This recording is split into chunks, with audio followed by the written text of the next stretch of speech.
I'm gonna make some gingerbread. So I made this gingerbread dough like 2 days ago. It's been sitting in my fridge and I just haven't gotten around to actually baking it yet. And this recipe was one that I adapted from Minimalist Baker, her gingerbread recipe with almond butter, but I didn't have any almond butter, and so I used tahini instead, and it actually tastes pretty good. You can taste the tahini for sure, but it actually like goes really nicely in gingerbread. So super stoked to bake these, which is exactly what I'm about to do.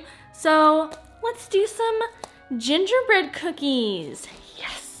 Okay guys, let's make some cookies. Here are all of the ingredients. There's not too many. So we're gonna start by adding a flax egg to a large mixing bowl. I'm just using my stand mixer. And of course that tahini that I already mentioned. You guys, this is just ridiculous. It's gonna add like this really crazy richness and nuttiness that is just so flippin' crazy good. Okay, now we're adding some molasses. I'm using fancy molasses because it's the sweetest variety, but whatever, like any kind of molasses will do. It's not that important what kind you use. Now you add in some softened vegan butter and some brown sugar. You could also use coconut sugar if you feel like it, and some spices, cinnamon, nutmeg, ginger, of course, salt, and baking soda. And now just mix that all together until it's nice and sticky. It looks something like this. It's gonna look very nice. And then I just added this little handy dandy little whatever this is. It helps me not make such a mess of my countertop.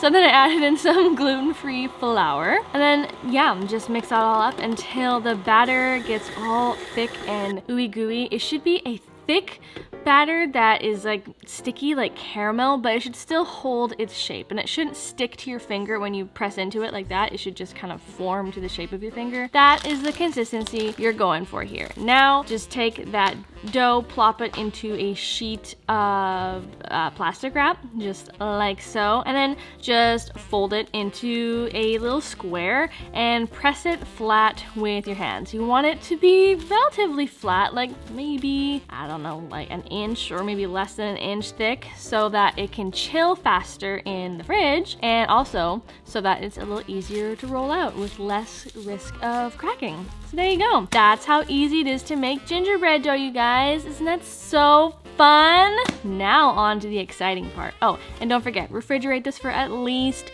1 hour, preferably up to overnight if you can. Okay, so got my little cookie cutters. Look at my little chubby gingerbread dude. He's so chub. I love it. Got a little snowman, also from the same set. Very cute. A stocking. I figured these are all roughly the same size, so they'll hopefully bake, you know, the same rate. I don't know what I'm saying. I'm not a baker. And a star, a nice big star. So yes, I'm so excited. Let's do this. Okay, flouring the surface with some gluten-free flour from President's Choice.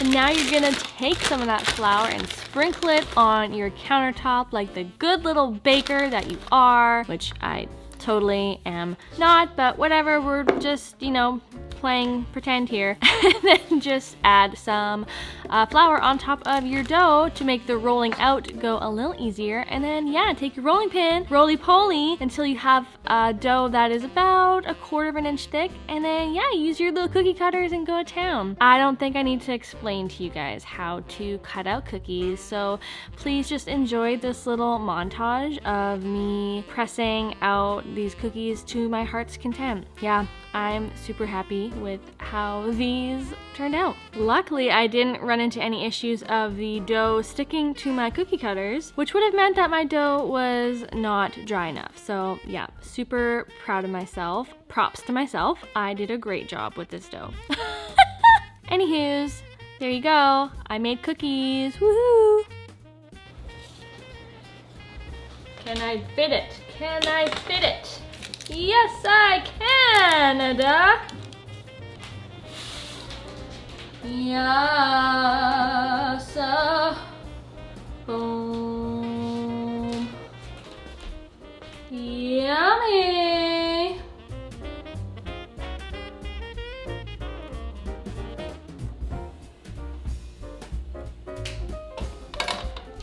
I made a gingerbread poo cookie because I have the maturity level of a 12-year-old boy, and this was the leftover dough that wouldn't fit in a cookie cutter, so you're welcome.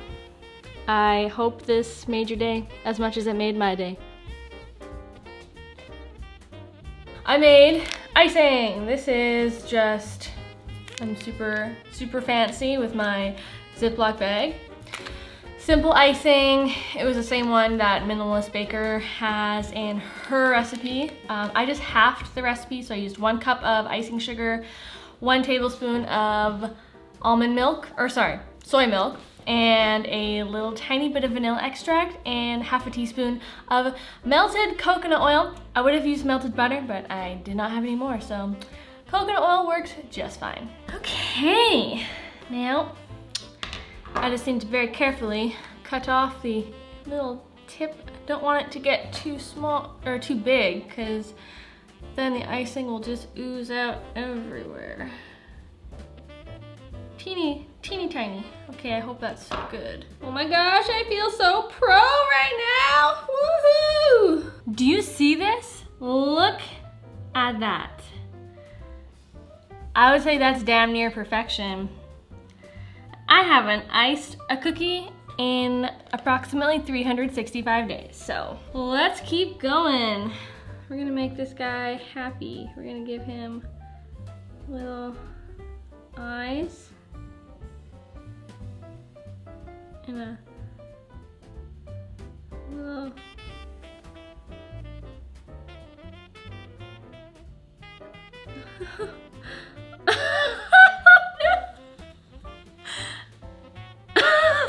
He's a neutral face gingerbread. He is, did I just say gingerbread? That would make sense. I shall call this the gingerbread and give it to Brad. Yeah, he's a bit neutral faced. He's neither happy nor sad. He's just content with his lot in life. Okay, gotta give him a little buttons. Boop. Oh, that's a bad button.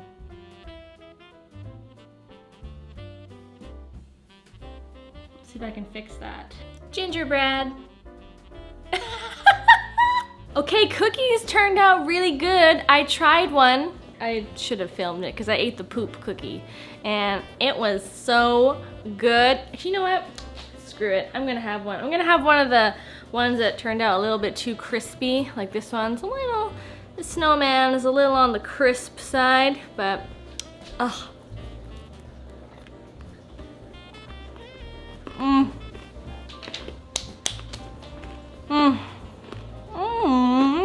Okay, I have some things to say about these cookies. Tamari gingerbread cookies, you guys. Did I just say tamari? What the hell? That would be weird. I meant to say with great excitement, tahini! Tahini gingerbread cookies, you guys. They're really quite something. They add just this extra layer of flavor to these cookies that you just would not think of, you wouldn't expect. It's just got this kind of extra nutty, buttery flavor that is so complementary to the classic flavor profile of the gingerbread cookie, the molasses and the spices, and it's just, like it's kind of blowing my mind. Like, this might be the way to make gingerbread cookies, at least for me. I don't know. Well, that was fun. I'm gonna go continue decorating my little gingerbread cookies. I hope you guys really enjoyed this bake with me video. I'd love to know if you'd like to see more of this style of video, just very like chill, casual, just getting up to whatever I feel like cooking or baking on a day. If you liked it, make sure you give this video a thumbs up. Subscribe below. I pump out lots of videos every week. I'm vegan, I'm gluten-free, I specialize in all that kind of stuff, and I love making delicious recipe videos, and yeah, I'm all about it. So let's enjoy our Christmas cookies if you have made any this year, or if you're going to. I'm gonna enjoy my little anxiety stocking, because this is what I believe anxiety looks like in a stocking form. I'll see you guys in another video. Merry Christmas!